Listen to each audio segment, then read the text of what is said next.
तेलंगणा राज्य रस्ते वाहतूक महामंडळातील अमीन अहमद अन्सारी यांची गोष्ट सध्या सोशल मीडियावर चांगलीच व्हायरल झाली आहे. एका बस कंडक्टरची अडचण थेट मुख्यमंत्र्यांच्या दरबारी कशी सुटली याचा हा एक सकारात्मक किस्सा. अमीन अहमद अन्सारी हे काही साधेसुधे व्यक्तिमत्व नाहीत. त्यांची उंची तब्बल 7 फूट आहे. आता विचार करा, एका सामान्य बसमध्ये 7 फुटांच्या माणसाला कंडक्टर म्हणून काम करताना किती कसरत करावी लागत असेल. बसमध्ये उभं राहणं, चालणं किंवा प्रवाशांना तिकीटं देणं त्यांच्यासाठी शारीरिकदृष्ट्या अत्यंत वेदनादायक आणि कठीण झालं होतं. अमीन यांची ही व्यथा आणि बसमधील त्यांची ओढाताण सोशल मीडियाच्या माध्यमातून लोकांसमोर आली. व्हिडिओ आणि पोस्ट व्हायरल झाल्यावर ही बाब थेट मुख्यमंत्री रेवंत रेड्डी यांच्या नजरेस पडली. 7 फुटांच्या अमीन यांना बसमध्ये होणारा त्रास पाहून मुख्यमंत्र्यांनी तात्काळ पावलं उचलली.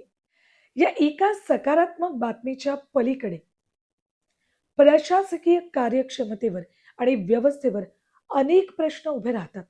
जेव्हा एखादी साधी गोष्ट सोडवण्यासाठी थेट राज्याच्या प्रमुखाला लक्ष घालावं लागतं, तेव्हा त्यातून अनेक प्रश्न उपस्थित होतात. अमीन अहमद अन्सारी 7 फूट उंच आहेत. ही गोष्ट त्यांच्या आगारातले व्यवस्थापक किंवा स्थानिक अधिकाऱ्यांच्या नजरेतून कशी सुटली? त्याला सोयीस्कर ड्युटी देणं हे काम स्थानिक पातळीवर सहज शक्य होतं. त्यासाठी मुख्यमंत्र्यांच्या आदेशाची वाट का पाहावी लागते? अनेकदा सरकारी चौकटीत नियमात बसत नाही असं सांगून तक्रारी फेटाळल्या जातात. स्थानिक अधिकाऱ्यांनी केवळ नियमावर बोट न ठेवता मानवतावादी दृष्टिकोन का दाखवला नाही?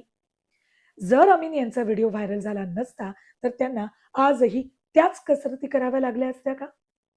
ज्यांचे प्रश्न सोशल मीडियावर चर्चेत येत नाहीत, अशा हजारो सामान्य कर्मचाऱ्यांचं काय होत असेल? व्हायरल झाल्याशिवाय न्याय मिळणार नाही अशी स्थिती निर्माण झाली आहे का? आपल्या सार्वजनिक सेवा सामान्य उंचीच्या लोकांसाठी बनवलेल्या आहेत. पण अमीन यांच्यासारख्या अपवादात्मक शरीरयष्टी असलेल्या लोकांसाठी कामाच्या ठिकाणी काही लवचिकता असावी असा विचार आपल्या यंत्रणेत का केला जात नाही? एखाद्या व्यक्तीची शारीरिक क्षमता आणि मर्यादा ओळखून त्याला योग्य जागी नेमणं हे चांगल्या व्यवस्थापनाचं लक्षण आहे. एका 7 फुटी माणसाला बसमध्ये तिकीट फाडायला लावणं ही केवळ अमीन यांची अडचण नाही, तर ती महामंडळाच्या मनुष्यबळ नियोजनातील त्रुटी दर्शवते. मुख्यमंत्र्यांनी हस्तक्षेप करून अमीन यांना दिलासा दिला हे नक्कीच चांगलं झालं. त्यासाठी त्यांचे खूप खूप अभिनंदन आणि आभार. पण अशा प्रत्येक वैयक्तिक केससाठी मुख्यमंत्र्यांकडे धाव घ्यावी लागणं हे प्रशासकीय विकेंद्रीकरणाच्या अपयशाचं लक्षण आहे. स्थानिक अधिकाऱ्यांनी स्वायत्तपणे असे निर्णय घेण्याची गरज आहे. हा व्हिडिओ कसा वाटला कमेंटमध्ये नक्की कळवा. प्रशासकीय व्यवस्थेतली अनास्था याबाबत तुमचा काही अनुभव असेल तर मला कमेंटमध्ये नक्की कळवा. आणि हो, अशाच माहितीसाठी फॉलो करायला विसरू नका.